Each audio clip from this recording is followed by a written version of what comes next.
Professor Marina Bedny graduated in cognitive science in 2001 from Johns Hopkins University. She did her MA and her PhD in experimental psychology at University of Pennsylvania. Then Marina spent a first 2-year postdoc period at Barrison Allen Center for Non-Invasive Brain Stimulation at Harvard Medical School at Beth Israel Deaconess Medical Center. Then she went for a second postdoc period from 2008 to 2012 at the Department of Brain and Cognitive Science at MIT. Since 2013, she has been working as a professor and researcher in the Department of Psychological and Brain Sciences and in the Department of Cognitive Science at Johns Hopkins University. Her main research interests are in the understanding of how nature and nurture contribute to the human mind and brain, how experiences between sighted, congenitally blind, and late blind individuals influence the functioning of the mind and brain, and how neuroplasticity influences the visual cortex of blind people, and whether this differs in childhood and adulthood. Marina is also very collaborative, and she accepted to host Emily for a sandwich period that has been very formative to her, although short. And Emily really hopes to be able to continue after the COVID ordeal. And Marina, we're very, very grateful for that. And we also want to congratulate you on your recent tenured position at Johns Hopkins. And we want to welcome you to ACESIN meeting. Thank you very much. Thank you, Aniela, for that lovely introduction. Thank you also for sending Emily my way. It's been a total pleasure to interact with her. She is like a bound of energy, you know, and sunshine. I really appreciate it, especially now. Yes, so it's been really great. And it was really nice to meet all of you. Thank you for taking the time to do that. I know you all know each other, but it's just such an interesting range of topic. Very good taste. So lovely. I hope that we'll have lots to talk about. So I'm gonna open up my presentation now and see if we can, let's see, share the screen. Okay. Right. So let's see. I need to know what you guys see. Are you seeing one slide or are you seeing like a presenter mode? No, a presenter mode. Okay, let's not do that. We can fix that. No, it's okay. Yeah. All right, let's see. How about now? Yes. Good. Okay. Right. So I'm just going to try to move the. All right. So I'm not a linguist. So this particular talk is focusing on some of the stuff that we've been doing that's related to language. I have been working on the cognitive neuroscience of language for all of my research career. I did my PhD work on polysemy, doing neuroimaging work on polysemy and some noun and verb stuff. So I've been at this for a while, but my background is really cognitive neuroscience and psychology. So I'm looking forward to sharing with you all and hearing what you think. So the question that I am particularly interested in and that my lab is interested in is how experience during life affects the way our mind and brain are organized, right? So we can kind of, in the way that the philosophers did hundreds of years ago, separate the influences on the mind into nature and nurture. Studying people with different kinds of experiences can give us insight into what the contribution is of experience in the world to the kinds of things that we know in the way our mind and brain are organized. So that's what I'm going to tell you about today. So as Aniela already said, a bunch of the work, although not all the work in the lab, but a lot of the work in the lab is working with individuals who are blind as a way to study the mind and brain. And so what I like to start this talk with is by talking about why it might be interesting to study blindness. Why is this an interesting case, or what could we learn from this population? And I think there are two reasons that will link to two different parts of the talk. One having more to do with the mind and one having more to do with the brain. So the first one is that for people and for primates in general, vision is a very important source of information about the kinds of things that we think and talk about, like people and objects and events, right? We recognize other people by looking at them. We recognize whether something, is a cup or a plate by looking at it. So vision carries a lot of information about what is going on in the world. And so we can ask, how does the mind organize itself when that kind of information is not available, right? And philosophers and psychologists have puzzled over this question for a long time. And so I'll try to use neuroscience, cognitive neuroscience, and psychology to pick up where some of those questions left off. Another reason why blindness is interesting is having to do with the brain, right? So a very large part of the human brain is devoted to visual perception. So the whole occipital lobe, depending on who you ask, maybe something like a quarter or fifth of the brain is dominated by input from the retina. And so what we can ask is, what happens to this part of the brain when it doesn't receive its species typical input, the kind of input that we think it evolved to expect? And so this is kind of a case study of neuroplasticity and could reveal to us the mechanisms by which the brain organizes itself and why different brain regions have the functions that they do. So I think this will become clearer as I get into more detail, but that's the general idea. So I'm going to first start. So the first half of the talk, I'm going to talk about concepts and how we learn from vision. And I hope this will be relevant to some of you who are studying semantics and meaning. So that will be the first half of the talk. And then the second half of the talk, I'm going to talk more about visual cortex plasticity and sentence processing a little bit. So people have been thinking about blindness and how it affects concepts for a really long time. I'm taking the example of John Locke, who was a British empiricist, but cultures all over the world for thousands of years have thought about what are the minds of blind people like. And actually, for a very long time, people believed that the minds of blind people must be very different from the minds of sighted people. And that is because they believed that most of the things that we know come from the senses, right? They come from sensory learning. And the idea is that if you can't experience something, that you can't really understand it. So this is a quote from John Locke that describes what he thinks that a blind person would not be able to know about rainbows if you tried to explain it to them. So he says that no matter how perfect your definition of a rainbow, it would never make a blind man understand it, because several of the simple ideas that make a complex one, being such as he never received with sensation and experience, no words are able to excite it in his mind, right? So the idea is, if you don't get it through sensory experience, I can talk forever, but you're never really going to understand it. These kinds of ideas have carried forward into psychology, education, and cognitive neuroscience. So a educational psychologist named Cutsworth in the 1930s advocated against, so discouraged blind children from saying visual words, because he thought that this was, loose talk and empty talk. He called the idea of verbalisms. So this idea has stayed very much alive over the years.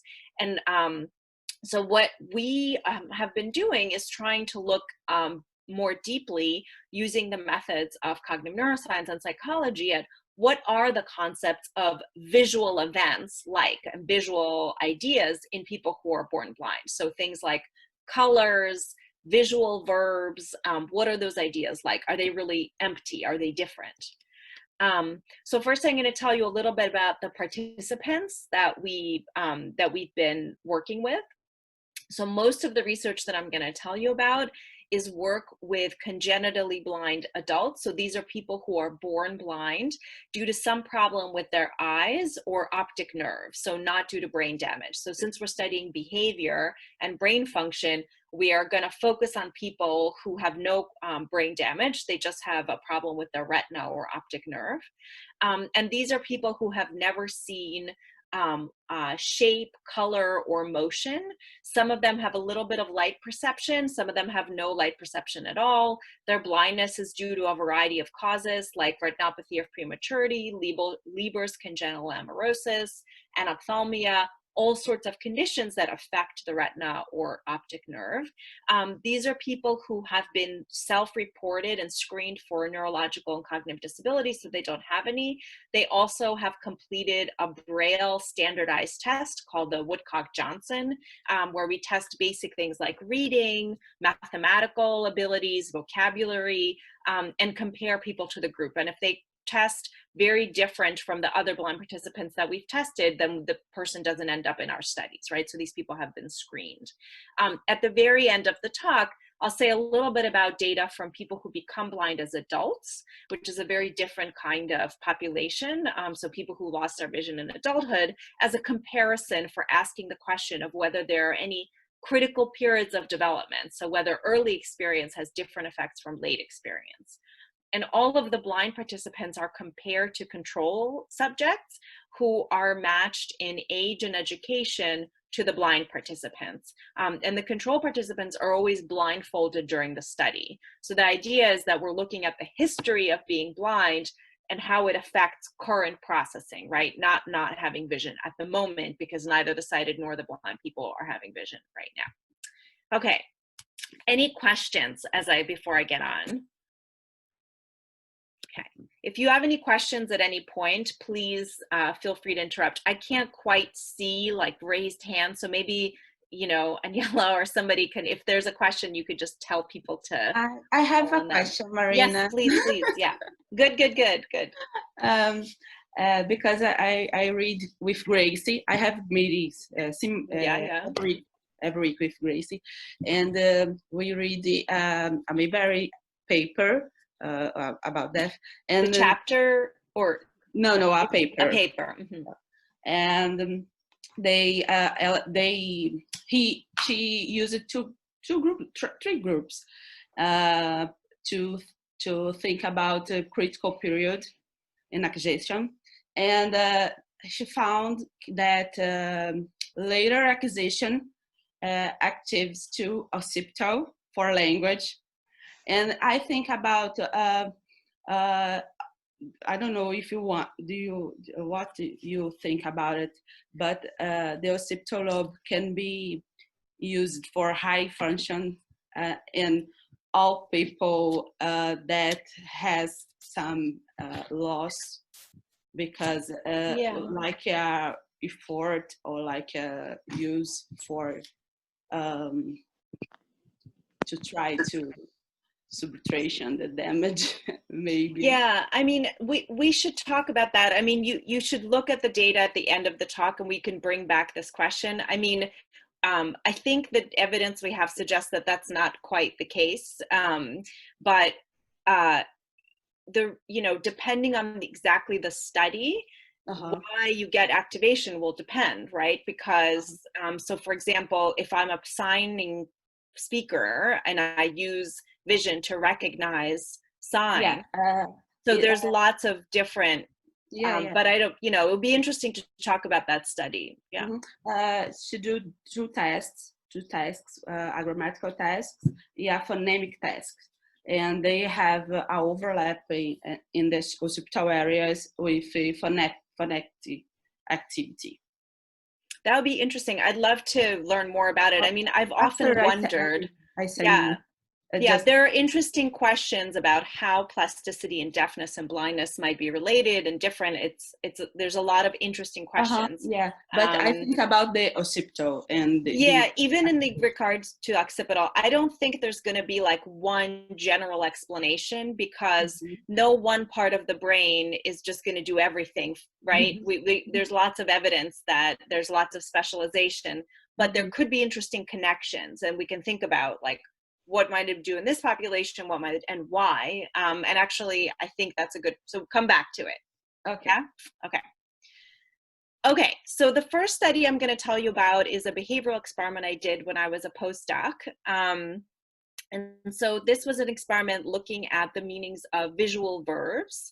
In English, it's a manner-rich language. So there's lots of visual verbs, like verbs that refer to looking. So things like glimpse, look, watch, gawk, scan, see, spot, stare. These are all different forms of looking for a long time, for a short time, intensely, non-intensely. And of course, there are also words for tactile perception, like feel, caress, touch.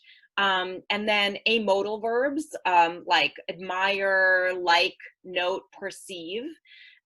So this is one kind of the perception verb class with a subset of visual verbs.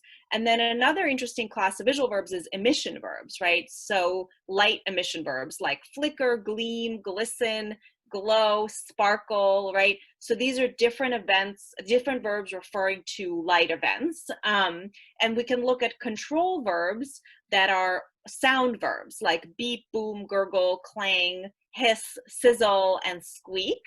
And then as a control category, we also took multimodal verbs like scurry, float, twist, and waddle that you can experience with lots of senses. The idea behind this project was to ask whether the meanings of visual verbs, verbs that refer to looking or verbs that refer to light, are any different in blind and sighted people, okay? So what we did in this experiment is, it was an experiment done online, of which we're going to be doing a lot of now. So in this experiment, participants rated words on a scale of 1 to 7 in semantic similarity. So they get a pair of words like glimpse and touch or glimpse and glance, and they have to say on a scale of 1 to 7, are they very similar in meaning or not similar at all?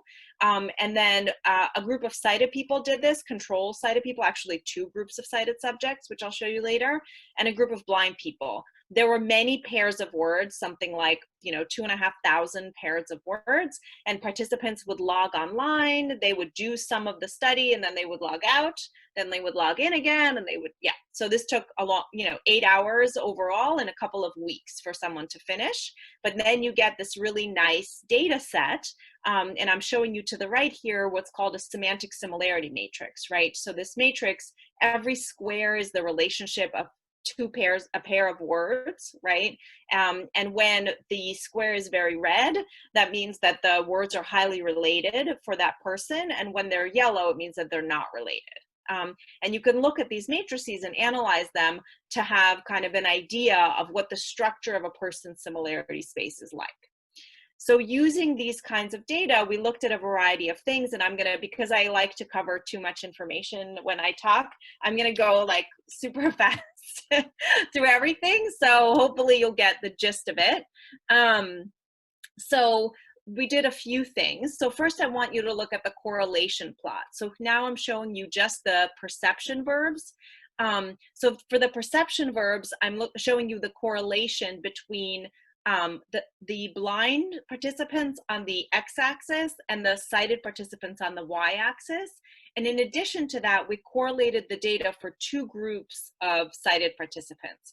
So the idea is, are the meanings of blind people less similar to sighted people than 2 groups of sighted people are to each other? And the answer is they're not. Blind and sighted people are highly correlated. So they think that the same things are similar. And if you look at the multidimensional scaling plot, what you can see based on these data is that visual verbs cluster together for blind people and separate from touch verbs and amodal verbs, even though the blind person themselves isn't doing seeing by eyesight. We also did individual subject correlations. Those are what the bar graphs show, basically to ask whether, even though the group of blind people agrees with the group of sighted people, how about individual blind people to each other and to other sighted people? And the answer is there's not a lot of variability among blind people. So one blind person's meaning of peak seems to be the same as that of a sighted person. I'm gonna again, Marina, yeah. Marina, I'm sorry. Could you go back to the question Just to, what was the question of the experiment? The How participants similar or are these our words? question? No, so they said, so they saw two words and then they had to judge how similar they were In meaning. in meaning. Yeah, so they're making a And these semantic words were similarity judgment. presented within one category, so, or mixed? Like So these- yeah, so they're when you see the seeing and the light, so all the seeing words, they're not really seeing, right? They're all different, but the perception words are all paired together, and the emission plus motion verbs, the emission verbs are paired together, and then the motion verbs are paired to each other as a control category. So within a grammatical class of verbs, a roughly analogous grammatical class, they're all paired. But it wouldn't make sense to ask somebody how related glimpse and boom are, because they're so different, it would just be crazy. So does that make sense? Did I answer your question? Yes, so I'm just thinking, so they would see like watch and dab together, or only watch and talk? So they see the arrows. So they would see glimpse and touch, and glimpse and look. Okay. Yeah. And do you get, sort of curious, do you get kind of a ceiling effect? Nope. Where all visual words are sort of like equally similar among themselves? Good.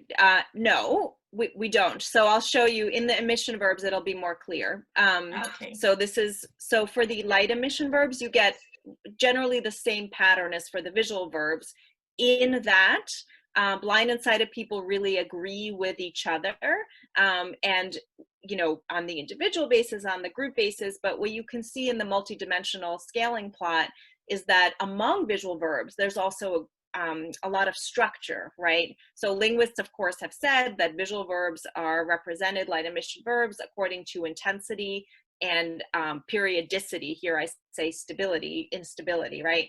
So verbs like flicker go on and off, and both blind and sighted people treat them as unstable, whereas in verbs like blaze, continue, and verbs like gleam are low intensity, and words like blaze are high intensity. So according to these dimensions, for blind and sighted people, they fall in the same place.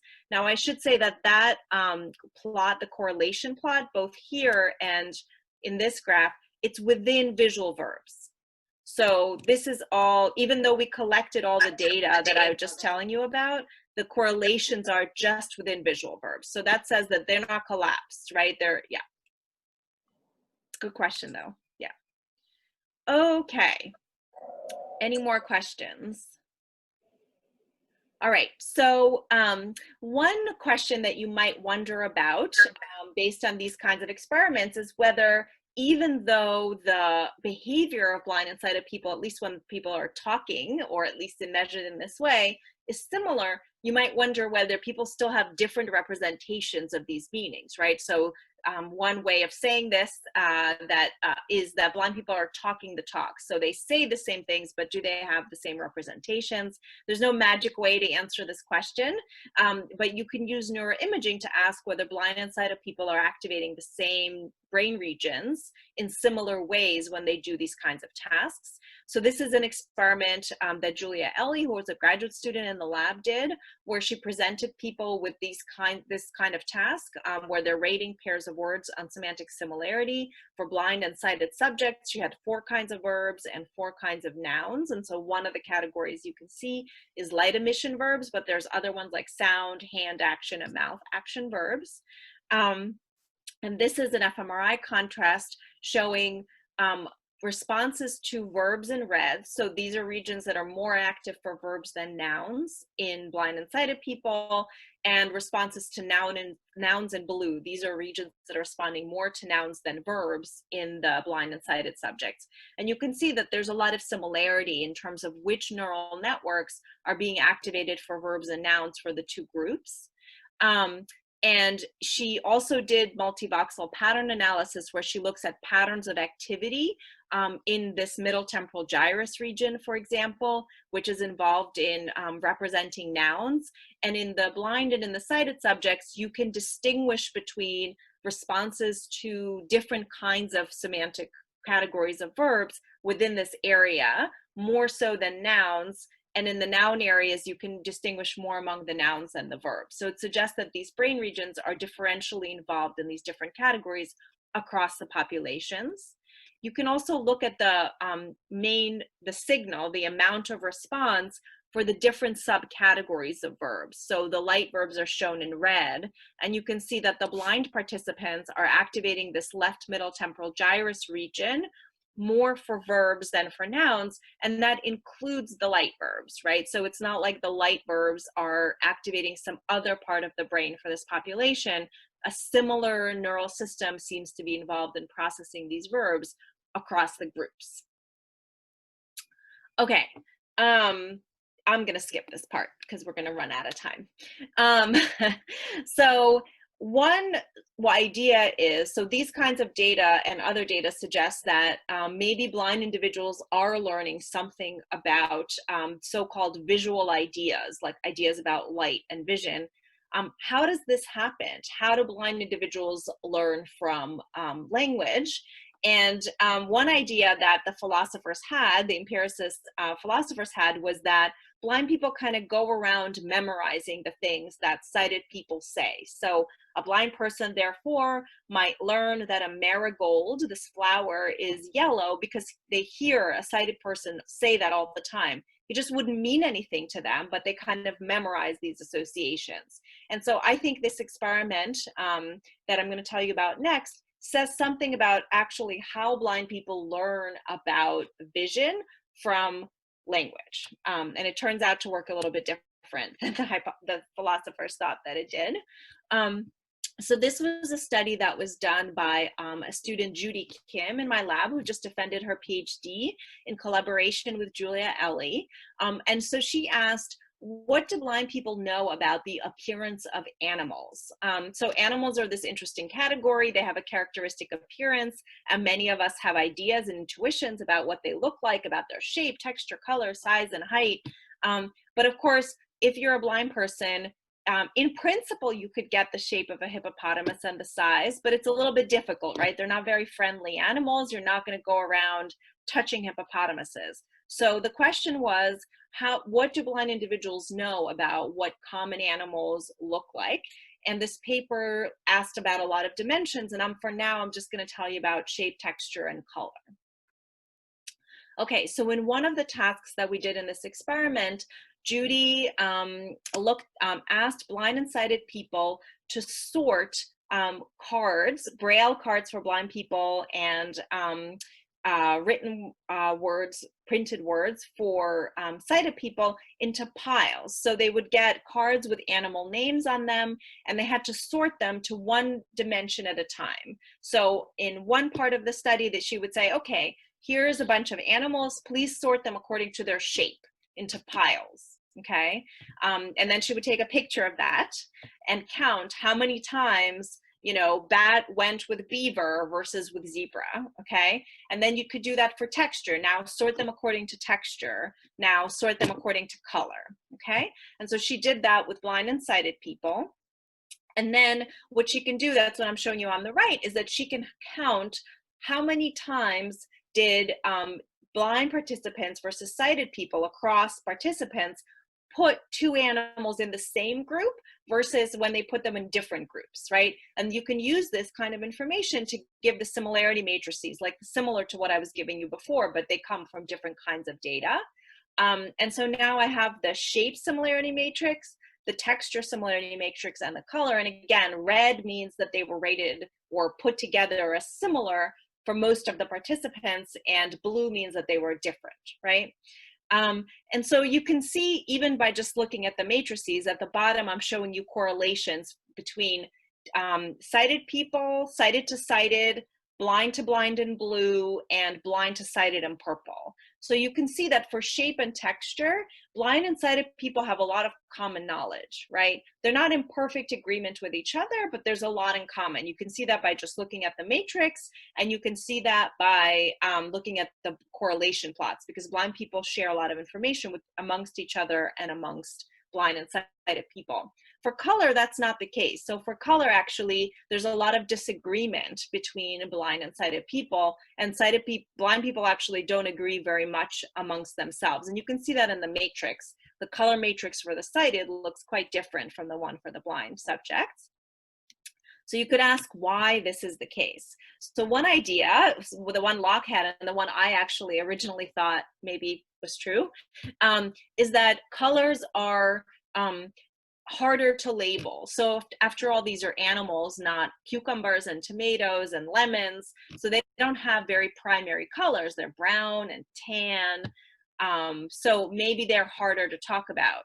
So Judy collected verbalizability information. So what she did was she had sighted and blind people label the piles of animals, and then she counted how many words were needed to label the pile. So sometimes people said a lot of things, sometimes they said very few things. And she also looked at how much agreement there was across people. So do people say the same thing for each animal, or do different people say different things? This is an index that was developed, the verbalizability index that was developed actually by, oh my God, I'm blanking on her name, but I'm sure you will know her. She's a linguist in, oh my goodness, she does a lot of cross-culture work. It'll come to me, I just blanked. Anyway, what she found was that, in fact, it's the opposite, right? So, and it's intuitive after the fact, which is that it's much easier to say the color names than it is to say the shape. So imagine yourself trying to describe the shape of a hippopotamus. It turns out to be very difficult. People say a lot of things and they don't agree with each other. By contrast, for color, you know, for bear, people would just say black. For polar bear, they say white. For zebra, they say black and white, right? So it turns out to be very easy. So that's not the answer. What it turns out to be the case is that shape and texture, unlike color, are predictable from taxonomy. So if you take the evolutionary similarity between the animals based on just biological information, it turns out that you can predict a lot about their shape and texture. So mammals tend to have fur, fish have scales, birds have feathers, right? That's the texture information. Similarly for shape, right? All mammals mostly have legs, right? They don't have wings, birds have wings. Like, so what I'm showing you here is the correlation between shape, texture, and this evolutionary similarity. And it turns out that evolutionary similarity is high for shape and texture, but low for color, right? And actually, for the blind subjects, even though color is not predictable from taxonomy, they still try to use taxonomy. So there's a little bit of a correlation for the blind participants between their color matrix and the evolutionary matrix. So the idea here is that when people don't know something about the appearance of animals, they use their knowledge of other abstract dimensions like taxonomy or, you know, biology, basically, their intuitive biology, and what they know about how that predicts appearance to predict appearance. So they're not really just memorizing what people say, they're making inferences based on the linguistic information. Okay, so how am I doing on time? I just want to see. So what time do you want me to end? You can end when you want. We're really interested in listening to you. Okay, I just don't want to. Okay, I don't want to bore everybody too much. So, I'm going to talk about this experiment very briefly, and again, maybe skip over some things. But basically, so what I've told you so far is that blind people are less likely to know color information, and I've given you an explanation. So one explanation that I gave you is that color for animals is hard to infer because it's not predictable, right? But there's another possible explanation, which is that color is impossible to perceive for a blind person, whereas shape and texture are perceivable. It's just that you know, you can't perceive the shape of a rhinoceros if you don't see it, but you can perceive the shape of a cup. So maybe it's easier for blind people to remember and represent that information because they have perceived it before. So this experiment, the one I'm going to tell you about next, was done to know what are the kinds of things that blind people do and don't know about color, right? And so looking more in depth. So basically asking the question, is color in principle inaccessible to a blind person? So In this experiment, what Judy did was she asked blind and sighted people a few questions about 3 types of objects. Natural kind objects, things like bears, lemons, and leaves that occur naturally or not made by people, and artifacts like cars, computers, and paper and uniforms. And among the artifacts, there are some artifacts like cars for which color has no function. Cars can be any color, but there are some artifacts like paper for which color does have a function. Paper is white, so you can see the markings on it, right? So there's some color relevant and color irrelevant artifacts. So here is what she did. So for the there's natural kinds, there's artifacts like cars for which color is not functional, and artifacts like paper for which color is functional. So for each of these, she first asked people, what is a common color of blank? So what is a common color of a lemon? What is a common color of a car? What is a common color of paper, right? So this is kind of just rote knowledge. And then she asked a question about color consistency. So if you picked 2 lemons at random, how likely would they be to have the same color? Okay, so let's say, or ask you about a leaf. Maybe you can kind of answer this in your own mind. If you had 2 leaves, how likely would they to be the same color? Versus if you had 2 cars, how likely would they be to have the same color? So most people have the intuition that a lemon or a leaf would be very likely to have the same color if you picked 2, but a car would not, right? So they say like 1 or 2 for cars, and they say 6 or 7 for leaves. And then for paper, actually, it flips kind of like the natural kinds. People say like 2 pieces of paper will likely have the same color, okay? And so she asked these kind of questions about color, and then in a control condition, she asked about usage. So she said, what is a common thing that you can do with a leaf, right? It's like you could say, you could pick it up, or you could put it in a vase, right? And then you could say, if you pick 2 people at random and ask them each to do something with a leaf, how likely are they to do the same thing? So maybe, I don't know whether you say very likely or not. And then if you said, if you pick 2 cars, you have picked 2 people on random and asked them to do something with a car, how likely are they to do the same thing? So the idea is that the intuition for color and function flips. So 2 people are very likely to do the same thing with a car, not a leaf, but color is likely to be consistent for a leaf, not a car, okay?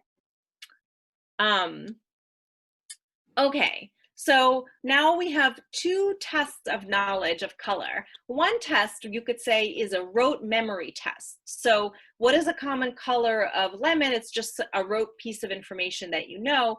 But another one might have to do something more like in-depth understanding of color and how it works, right? So it's not something that you would just memorize. It would require understanding something about color. Okay. So this is just the rote memorization and part of the information. This is looking at how much agreement there is among sighted and blind people when you ask them just what is the color of an object. And consistent with our previous study with the animals, you find that, so the dark blue is when people do agree, and the lighter colors is when they don't agree. So for blind people, there's less agreement, right? So while sighted people, for the natural kinds, they're very likely to say, everyone says lemons are yellow. Some blind people say lemons are yellow. Some people say they're green, right? So there's a lot more variability in knowing which is the color of an object. But now we're going to ask about the other information. So knowing the consistency of color. So first I'm showing you the control data. So this is just what I was telling you before, which is that sighted and blind people say that 2 people are not likely to do the same thing with a leaf, but very likely to do the same thing with a car. And the sighted people say the opposite for color. So they say that 2 lemons are very likely to have the same color, but 2 cars are not. And then for paper, it acts kind of like lemons, right? So they say paper is going to have the same color, okay? But what's interesting and important is that blind people do the exact same thing. So even though what I just told you is blind people don't know that lemons are yellow always, they do know that 2 lemons are going to have the same color and cars are not, right? I'm going to skip over this, even though I love this experiment because I don't have time. But basically, I'll just tell you that we did the same experiment for novel objects, objects nobody ever experienced, like buttes and, you know, Enleys. So it's an imaginary scenario, and you get the same result. If you want to hear about it later, I will tell you about it, but I'm going to skip over it in the interest of time. And so what she also did is she collected explanations from blind people. So she said things like, excuse me, we work a lot with invented objects, so we're very interested in it. Lots of people are working with invented objects. Oh, good. Okay, well then I'll just tell you, you know, so in this experiment, she did an imaginary island experiment. So she said, imagine that you're an explorer and you travel to an island in the remote corner of the world. And there are people there who live there. They're called the Zorka people. They have very sophisticated technology and culture, but everything is different nature, different tools, different everything. And so you can still have, she had conditions, natural kinds, artifacts. So I'll give you an example. So a miner is excavating a green gem that is spiky and the size of a hand. It appears to be vibrating in place. The miner tells you that this gem is called an Enley. How likely the next time you see an Enley is it to be green? So another example is you are walking around and you notice a gadget, so now an artifact floating around the house, spraying odorless chemical. The gadget is triangular and yellow and the size of a thumb, and the person says that it's called a canpa. How likely the next time you see a canpa is it to be yellow?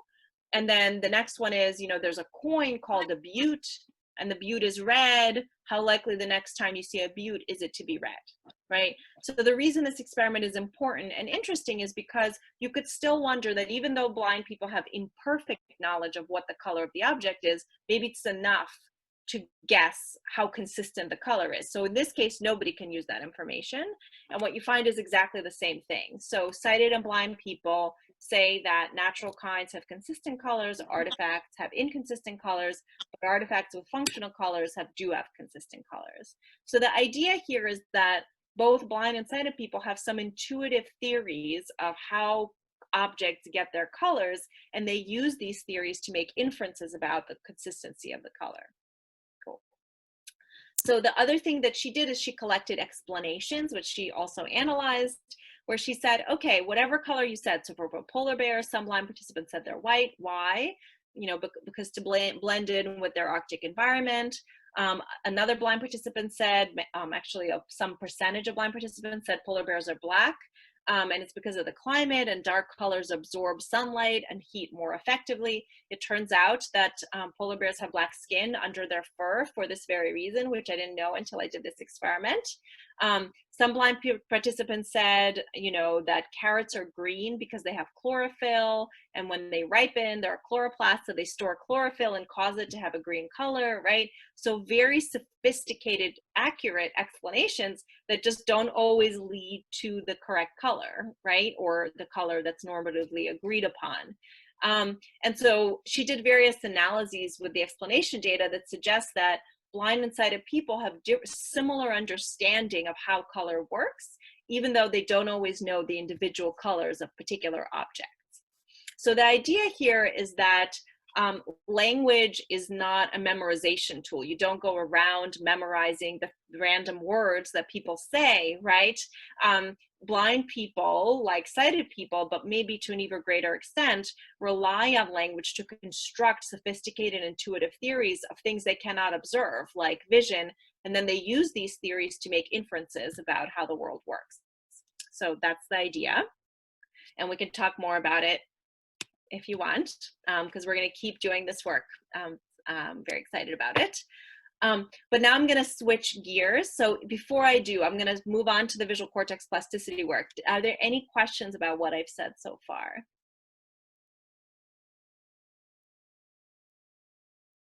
Anything? We're good? Okay.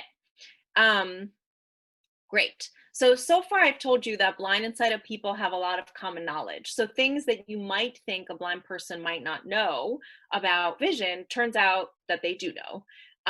So does that mean that no part of the brain or mind is really changing as a result of blindness. And I think the So answer is no. I'm sorry, I Yeah. have a question. Did you or anybody else did something with this kind of intuition with kids to see how in acquisition? That's what we're doing next. Oh, okay, okay. Yes.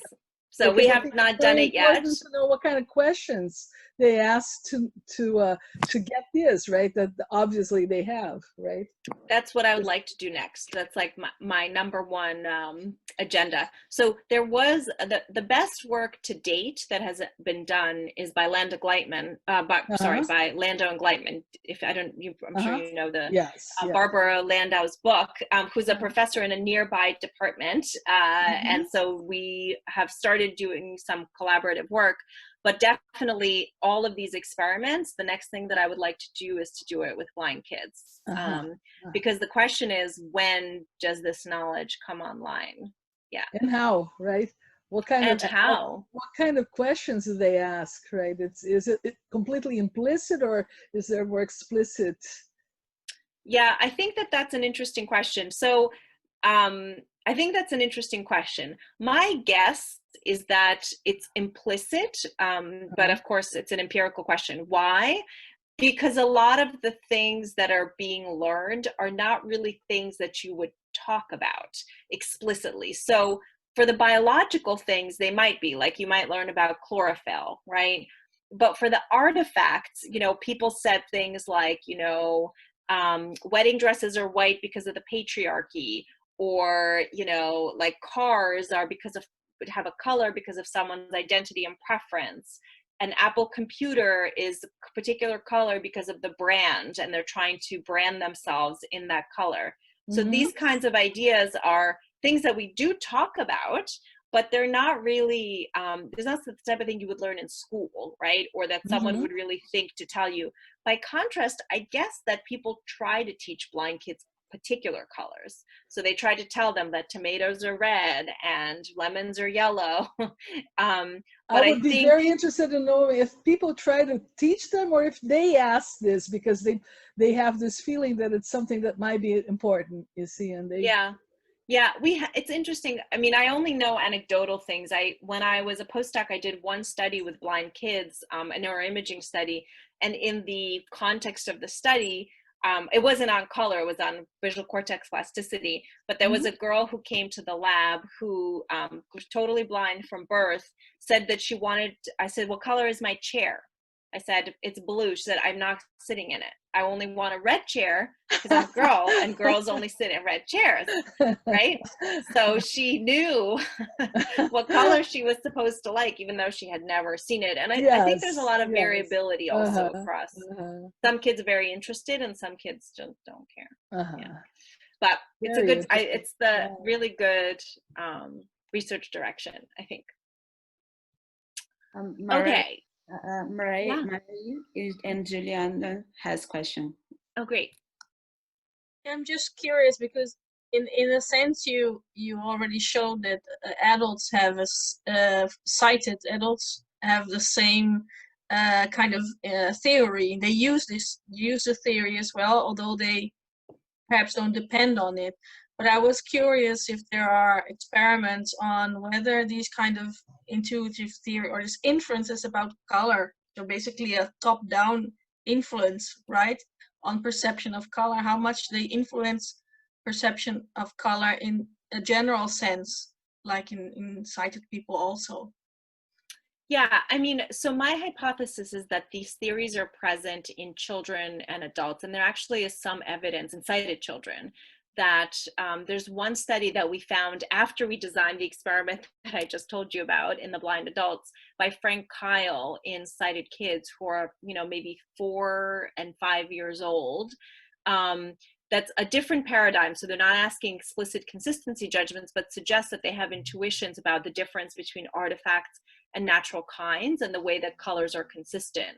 So that study to me suggests that these kinds of intuitions develop pretty early on. I think it's a separate question whether they influence perception. So I would say probably not, right? I don't know how much they influence the way you actually see, but they have definitely influence your thinking, right? And so I think the part of the way I think about this is that actually perception and thinking are not really the same thing in many ways, right? Contrary to popular perspectives, right? I think that they're actually not the same, right? And they can influence each other. Of course, they have to, right? We have to talk about what we perceive and so on. But I think that there's an independent mental life, and you can learn a lot of information through language. But it's not that, you know, you're learning, like, it's not the equivalent of seeing. You're not learning qualia or imagery. That's not what this is about. It's more about knowledge, right? Okay. Thank you. Yeah. Okay. Okay, it's an interesting question though, so maybe we could keep talking about it as well later.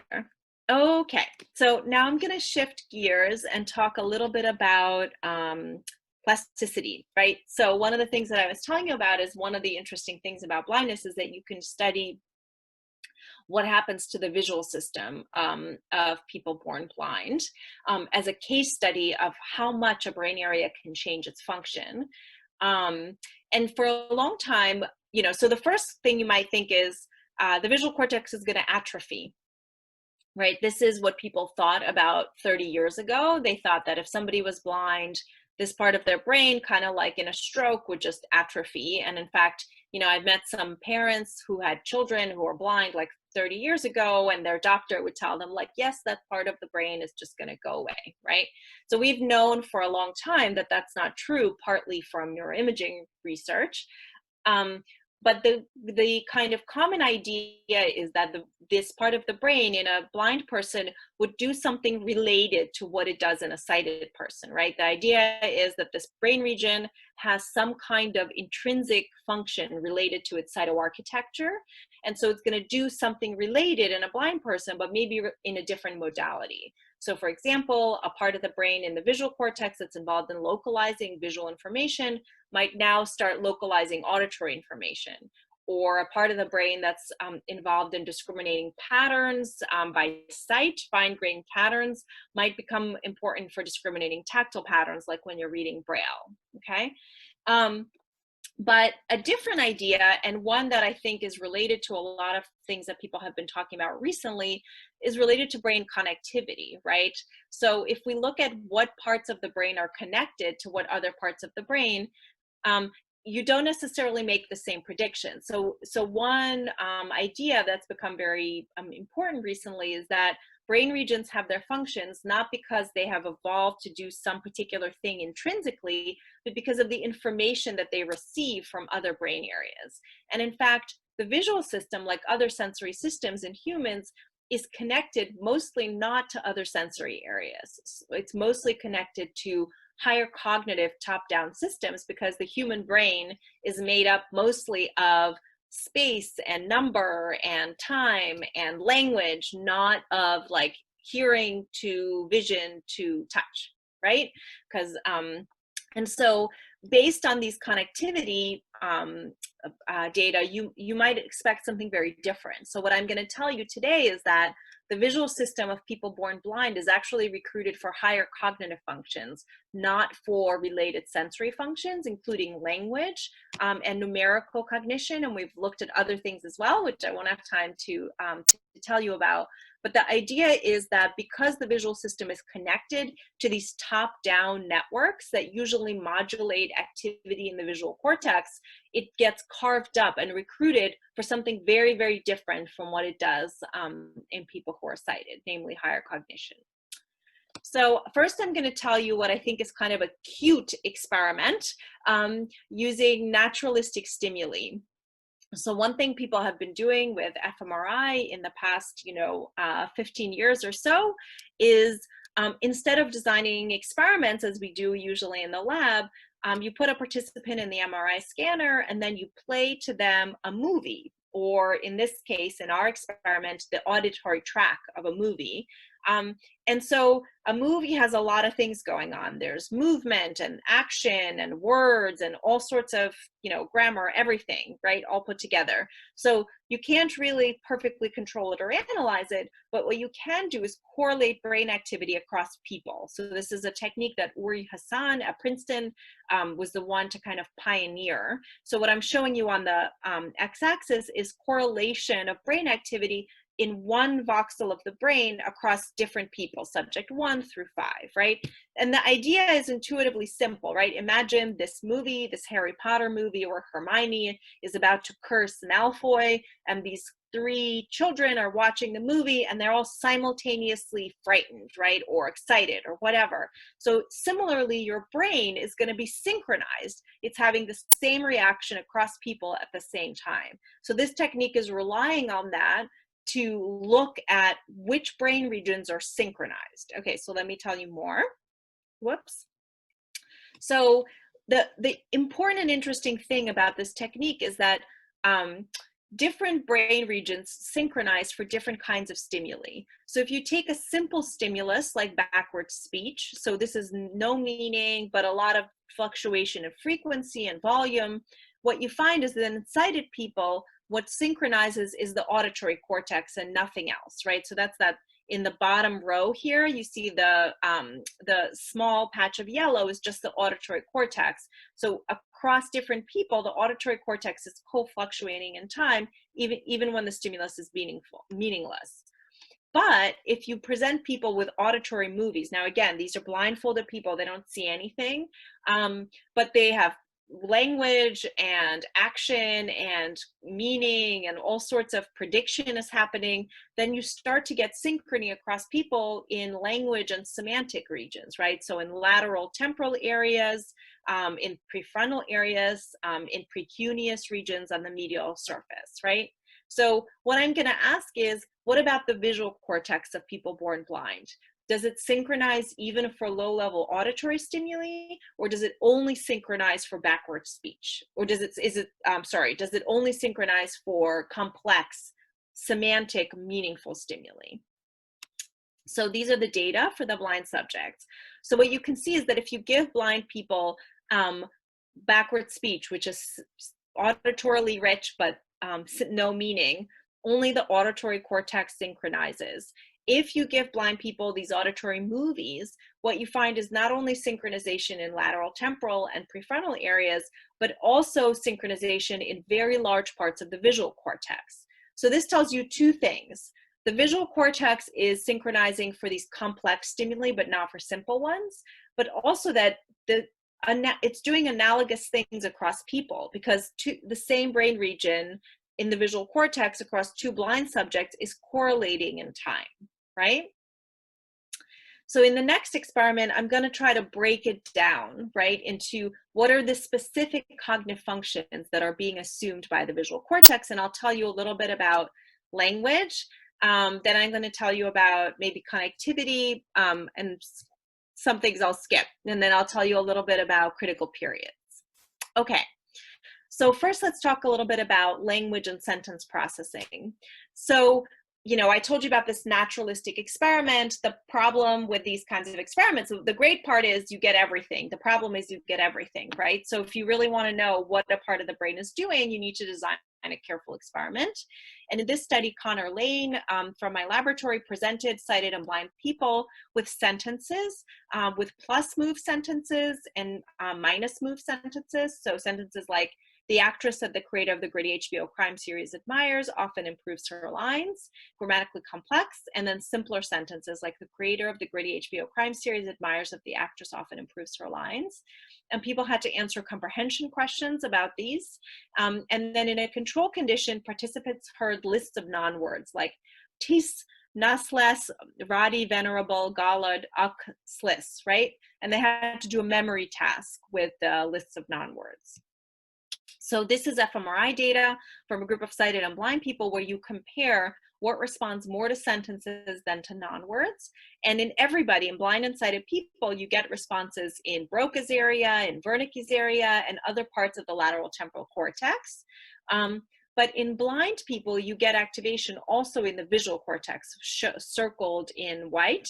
You can see it both on the medial surface and on the lateral surface. The visual parts of the brain are responding more to sentences than non-words.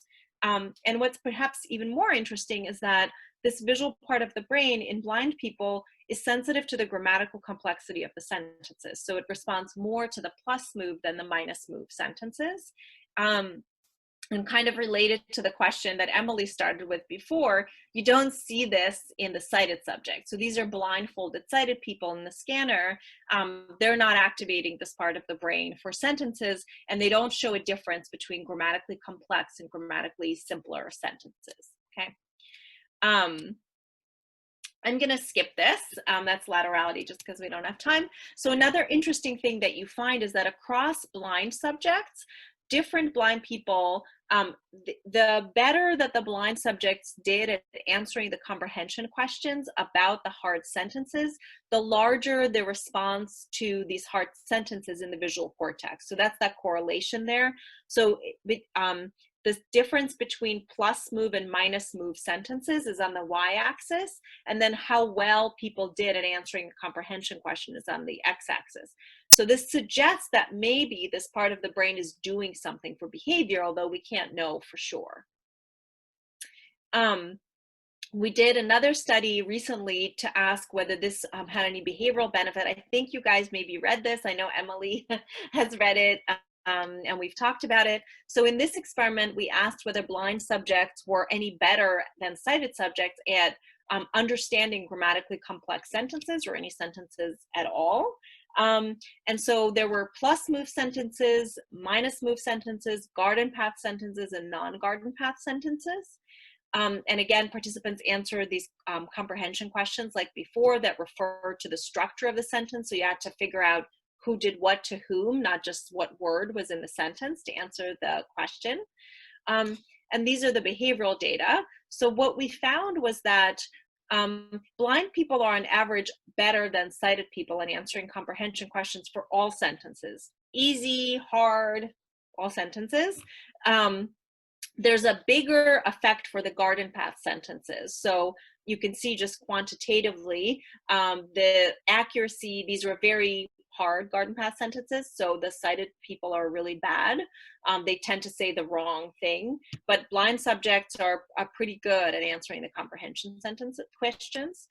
The other interesting thing is that for the garden path sentences, blind subjects showed no reaction time cost. So you could wonder whether there was a reaction time trade-off with accuracy, but it's the opposite. So the blind subjects are performing as fast with garden path as non-garden path sentences. So we're still trying to figure out why this is the case, and I hope Emily will be part of this effort to sort it out. But it's suggestive of the idea that blind people actually have advantages in language and sentence processing in particular. The reason we started doing the experiment is because we thought maybe visual cortex plasticity makes you better. But of course, this experiment doesn't tell you that for sure. What it tells you is that people are better, but there could be other reasons. So for example, if blind people are relying on language a lot to get information to a greater degree than sighted people, they might just get better, right? If they don't have visual cues, and it may or may not be related to plasticity in the visual cortex. So that's another thing that we should try to figure out in next experiments. Marina? Yeah. I remember, I'm not sure if it applies here, but I remember I made a comment for an article I read, your article, but it was a few weeks ago. But this sparked my interest that somehow blind people would be better context-free listeners. Yes. Right? Context-free as in, so I think that's exactly the idea, right? But free of visual cues, right? So the idea is like, you know, if I'm not generally context-free, so not pragmatically more independent. So that part I don't know. Too far? Well, I don't know. Why would you expect that? Yeah, well, that's a prejudice, of course, because we tend to think that lots of our pragmatic information comes from visual information, right? So maybe we become lazy listeners in that sense. That we take I agree with you. Yeah, so I agree with you. I think one idea is that there's increased pressure for a blind person because vision is such a good source of information about, you know, like I'm talking about a scene. You become a lazy listener because you have already a lot of cues to what's going on. So you don't have to rely on language where blind people are taxed, right? But and also because I guess you get lots of sentences made sort of out of the blue if you're a blind person, right? Because you don't always have access to the context, this discourse, not literally discourse, but like the pragmatical context. So many sentences, if you listen to them in isolation, they make no sense at all, but they make sense because of something you see or whatever, right? So I guess they get lots of, but this might be a wrong assumption on my part. Well, I mean, I think it's an empirical question, right? And the answer to these kinds of questions can come on many levels, right? There is a processing question, cognitive processing question, there's a neural question, and then there's like a behavioral pressure question. All three are interdependent, but not, you know, they could all be true, right? So Sure. It could be true that blind people have pressure to do this. It could be true because of the way you describe, which I think is a reason. I think that that's a very plausible idea. And then the question is, if there's pressure, what changes about the way that the machine is working that makes it better, right? Because wouldn't we all like to do that, right? So what's happening? So I think that's another kind of question, which is how does the machine change? Like, is there a working memory improvement for maybe sentence specific memory? Is there more kind of, there's a little bit, I had a person that I was collaborating with, her name is Chi, and she's a former student of Rachel Mayberry, and now I'm going to be a professor at Washington State University. And we talked about this idea because there are some interesting effects in late learners of sign language. So she collected some pilot data of sentences that are kind of like, you know, the apple ate the man, right? So instead of the man ate the apple, with the idea, I think kind of related to what you're saying about whether, you know, a blind person would be more likely to just go with the syntax rather than with the sensible idea. And, you know, it's only pilot data, but we didn't see anything like that. So it didn't look like, you know, blind people are more, because that would be one explanation. So right now, my going idea is that maybe blind people are having some kind of better memory. But that example, for example, that you just cited, that very much depends also on an event schemata or something like that, right? So I'm not sure if that's really a good example to text context-free, because I could just by thinking about, oh, you're saying they're not sensitive, right? So they're the same as sighted people.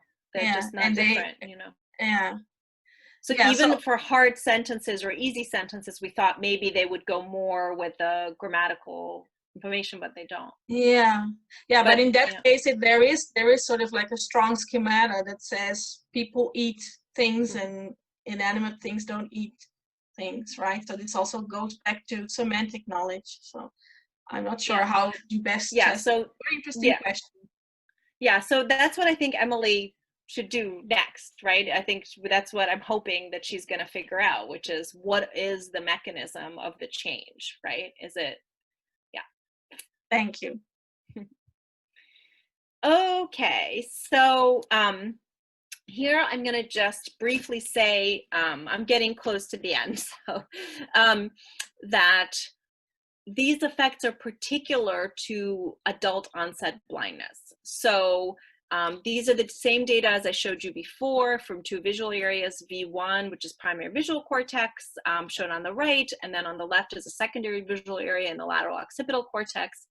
And it's the same sentence processing data. So it's the plus move sentences, the simple sentences, and the minus move, and then the non-words are in gray. So AB is the adult onset blind participant. So this is a project that Rashi Pant did. She's now a postdoc with Roger, God, I don't know why I'm having word finding difficulties, Bridget Roeder in Germany.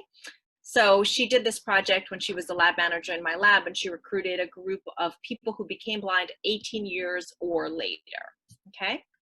So what you find is that these individuals don't show the same kinds of effects. So they don't show a movement effect. There is a little bit of a sentence response in the visual cortex of adult onset blind people relative to non-words, but there's no grammatical complexity effect. And this is consistent with other work in the lab, suggesting that the most fine-grained cognitive responses that you see in the visual cortex of blind people are unique to congenital blindness and don't occur in adult onset blindness.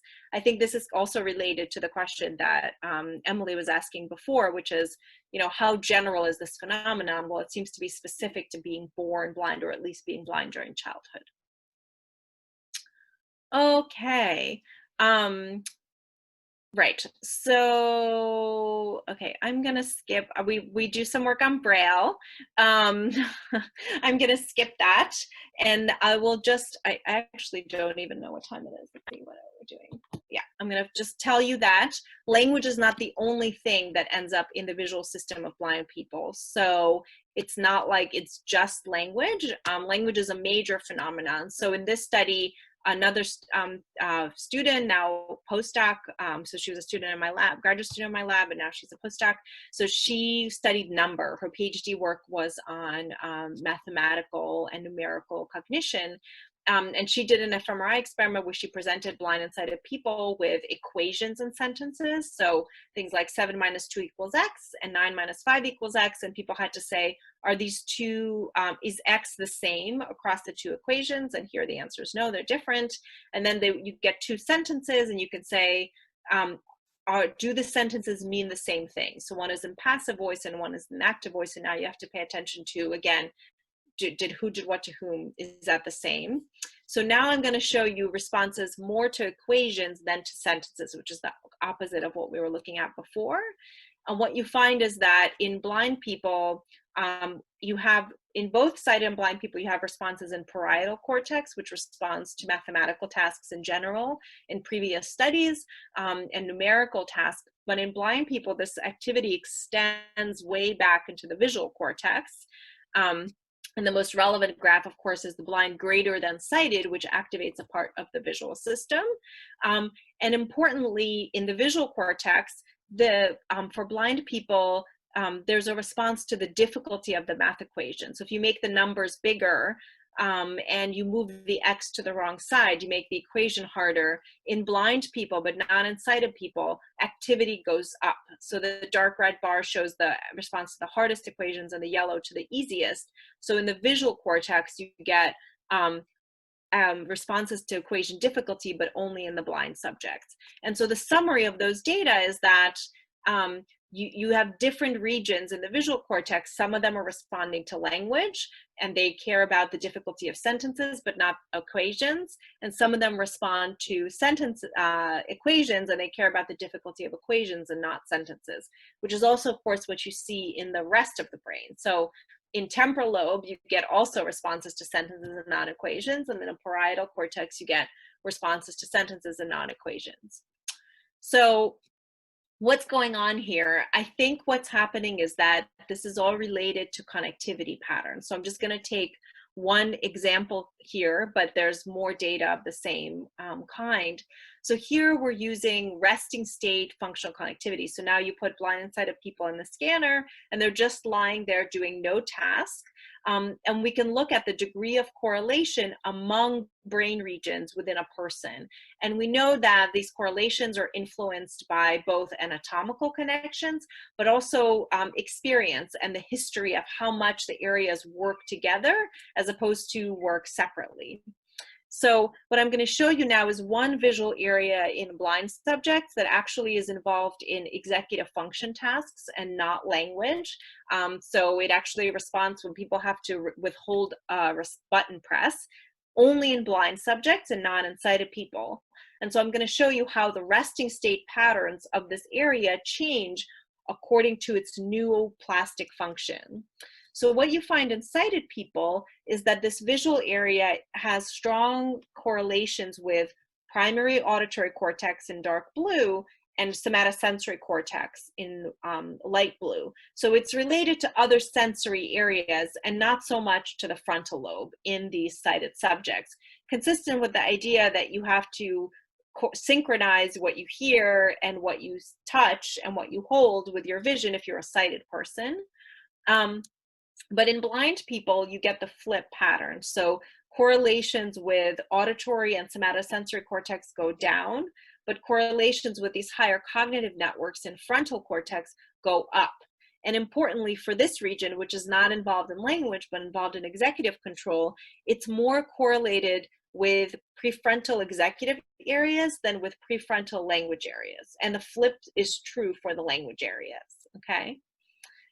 So what I think is happening is that depending on the anatomical and the functional connectivity of a particular brain region, it becomes synchronized with different higher cognitive networks in blind people, and these networks take over the visual cortex.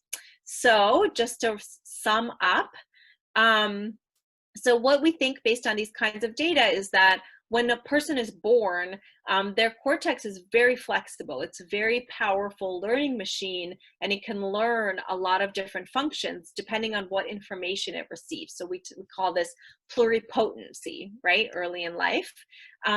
Also, the neural basis of language seems to be malleable. So this doesn't mean that you can get rid of the brain regions that maybe even evolved for language, but it means that you can add brain regions that didn't evolve for language by sending language relevant information to those areas in visual cortex.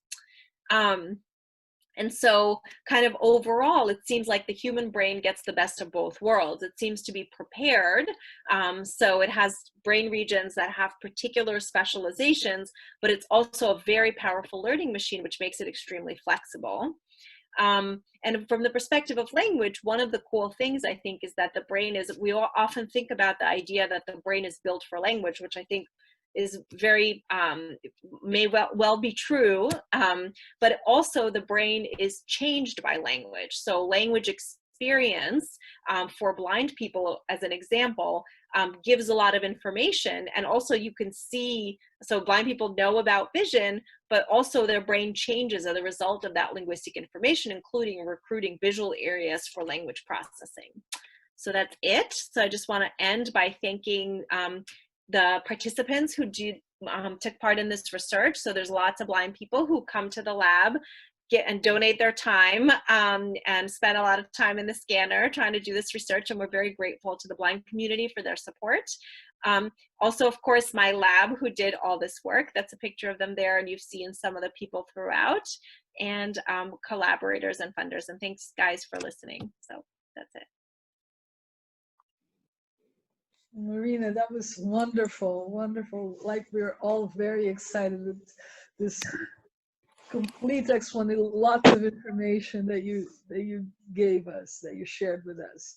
We're very, very happy. But I hope some of it was, I know I tend to talk fast, so. Yeah, but a lot, during your talk, we talked to each other if it was too fast, but it seemed that people could follow you. Okay, great. And the end is really exciting because it's really, it's nature nurture complete. Like, we need both at all. Yes, at all that's times. right. Different, incredible, really good. People, let's questions. I have one question. Great. Right. Marina, I want to know, you said that perception and thinking are very different things. Have you done these experiments with other languages? Because there is that assumption that language can shape the brain, and I want to know, I know that we can expect that in other languages the same can occur, but have you done experiments with other language too that show the same thing? Yeah, I have not. I would love to. I mean, I haven't. I think that there's an interesting question. In general, you know, I think there's a lot of evidence that the languages of the world can express everything, right? So every language, they have different tools for how they do that. So one language will use morphology, another language will use word order, but they all get the message across. But nevertheless, I think it would be interesting to study other cases, right? So for example, like in the case of light verbs, you know, there are languages that aren't manner languages, right? That don't have very many verbs. And you would have to figure out, of course, how to test that knowledge. But you could ask, like, in a blind person who grows up speaking a language that doesn't have a rich light verb vocabulary, what do they end up knowing? I suspect that those languages will just use, you know, adverbs and other modifiers and adjectives to express the same ideas. Mhm. But I think that there could be some interesting cross-linguistic research and also interesting imaging research about how different languages are implemented in the brain, which I think hasn't been done enough. Thank you.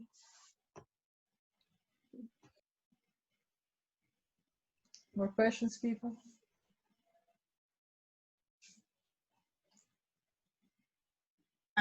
I have a question, but I would like someone else to go first, because we have such a large group.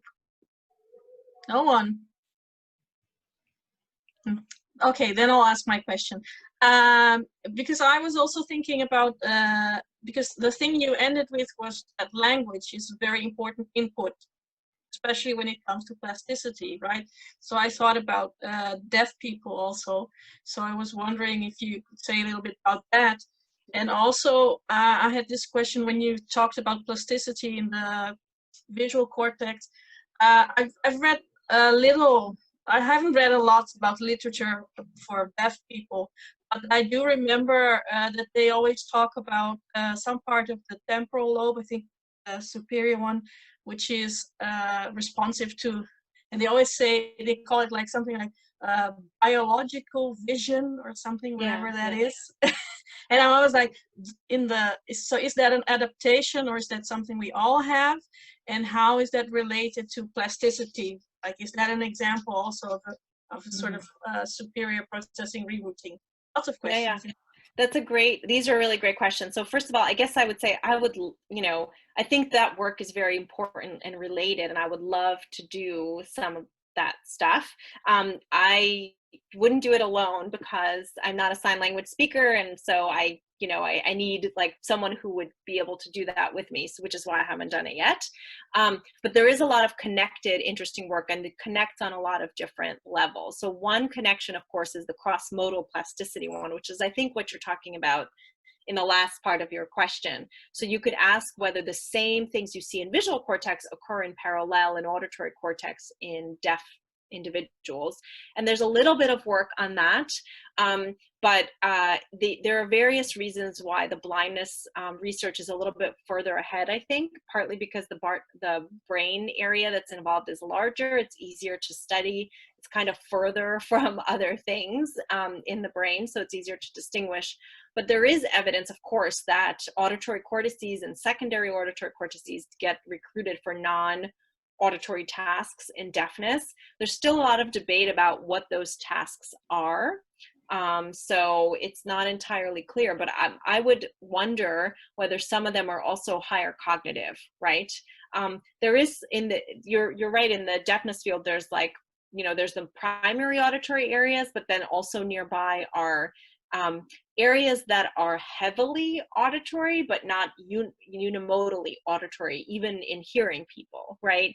So that look like they upregulate their responses to other information, but exactly what information, people don't know yet. I would like to know. This is the thing I didn't understand, for example, from reading some articles, whether this area that is responsive to visual, biological, visual, whatever, if this is something that exists in people that can hear as well, or so it's already has this kind of function, but then is maybe increased.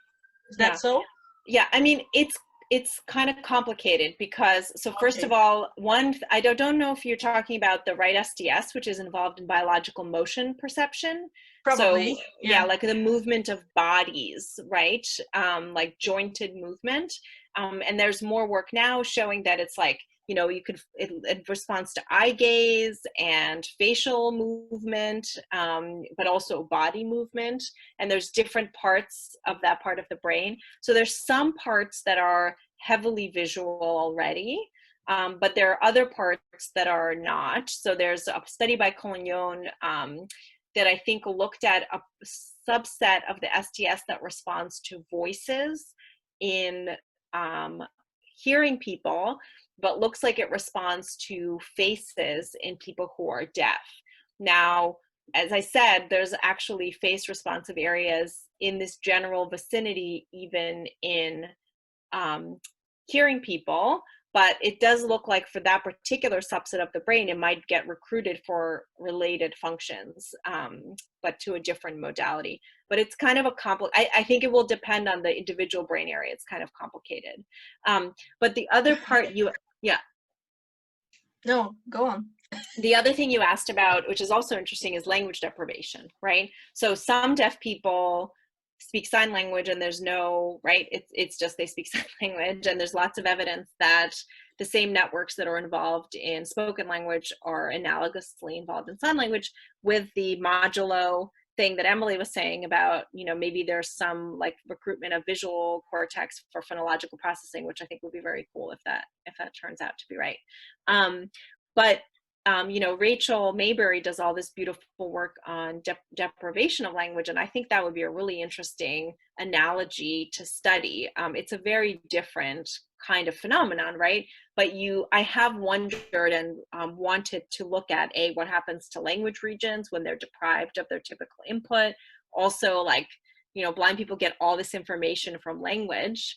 Does that mean that a person who is deprived of language until late in life is getting a lot of information more so by looking at, you know, scenes and observing people? And yeah, so it's an interesting, different kind of experience. Yeah, and how both modalities stimulate plasticity, whether they stimulate plasticity in a lesser degree, for example, right?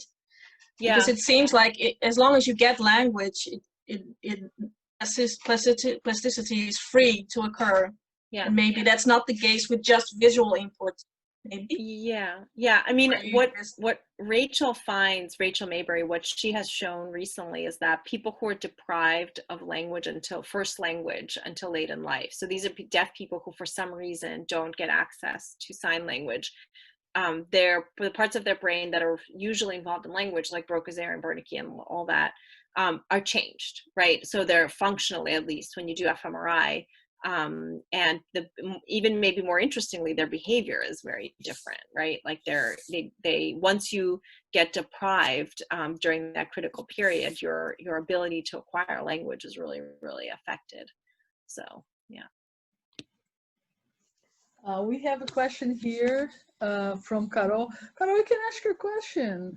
Like, she's asking me to ask her question. Let me do it.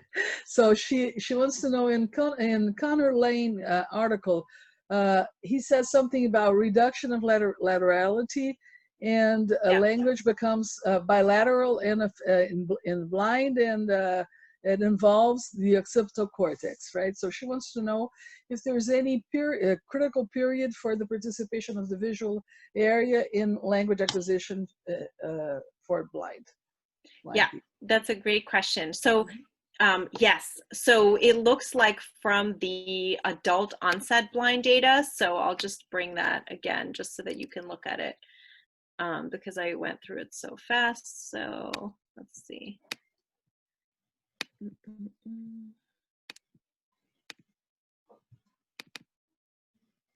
So these are the data from that I was telling you about from the adult onset blind people shown in the middle. So you can see that they're not showing the same kinds of responses to sentences, right, or to grammatical complexity as the congenitally blind subjects. And that suggests that there is a critical period, because if you're born blind, then you do get these visual cortex responses, and if you're not, then you don't. You also asked about laterality. That's the stuff that I skipped over. So basically, as it turns out, for reasons that we don't entirely understand, people who are born blind are less likely to have left lateralized language. So they're more like 50-50, right? There's also a higher incidence of left-handedness or ambidextrousness among blind people. And it's kind of an interesting question of why that happens. So one possibility is that the timing of development is affected, like you're not, maybe if you're acquiring some language abilities a little bit later, that could have an effect. Another possibility is that it's maybe there are visual spatial functions that are normally colonizing the right hemisphere that push language to the left. And if those are not as elaborated, that language kind of takes over more territory, goes to the right. So we don't really know. But what's interesting is that the visual areas and the non-visual areas go to the same side. So if you're a blind person and your Broca's area is on the right side, then your visual language areas are also on the right side. So it's kind of cool. But Interesting, very interesting. More questions? Sorry, but just to comment on what you were saying, because it's kind of counterintuitive, isn't it? Which part? Because well, as I said, I haven't read about the subject, but you'd expect blind people to even be more left lateralized, since the left hemisphere is so specialized in processing Language. fine-grained, you know, phonetic and phonemic information. Yeah, I mean, I think there's a lot of evidence, not just from the blindness work, but from neuropsychological work now, that laterality is pretty flexible. So it does end up on the left for most people most of the time. But if you're a child who has a stroke in your left hemisphere, it just ends up on the right. And there's really no evidence that those kids have any bigger deficit than the kids who have a stroke in the right hemisphere, which suggests that there's really a lot of possibility to have analogous language processing in the two hemispheres. So then there's a puzzle of why it always ends up on the left. But it does seem like it doesn't have to. Yeah. But it may be that it is more, like it's also activating more the right side, but not less from the left side. You get more, right? They're more sensitive to language. I think I said it like that, but it's not quite like that. So this is the, I'm showing you the laterality index scores for across experiment 1, 2, 3, and then some kids.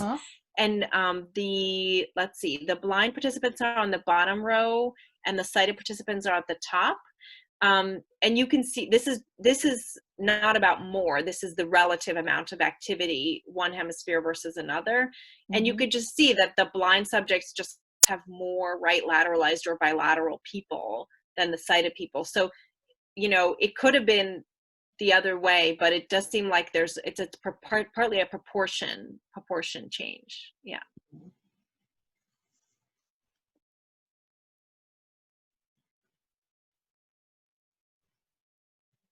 Marina, we thank you so much. Thank you very much. Okay, yeah, great. The last one. Adriana, sure. I'm not sure if my question is fully related to your presentation, but I would like to ask you anyway, because it's a big curiosity that I have. So how related the visual cortex is to imagination in blind people?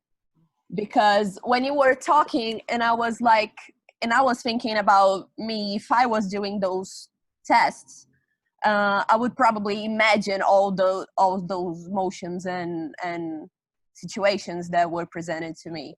But in blind people, how would that happen? Yeah, so I think that's an interesting question, and one that, you know, comes up, I think, a lot. I think one of the things you find is that the visual cortex, you know, we have this idea about the visual cortex is involved in imagery, and of course it is. There's evidence that when you engage in imagery, you get visual cortex activation. But the kind of imagery that is required to get visual cortex activation is very vivid. So usually those experiments, what they do is they will flash a picture, then they flash a mask, and then they ask you to imagine what you just saw. That's very different than if I give you a sentence like the ball rolled down the hill and you imagine. So when you do that imagining, it might be more spatial, right? It's very sketchy. It's not like a very vivid image. And so we, in the studies that we've done so far, don't actually see imagery effects in the sighted subjects in the visual system. That's not to say that other people haven't, you couldn't create a circumstance where maybe that would happen, but we don't see them. We have looked in a long time ago when I was a postdoc, I compared sentences that were high imageability and low imageability in the visual cortex of blind and sighted people.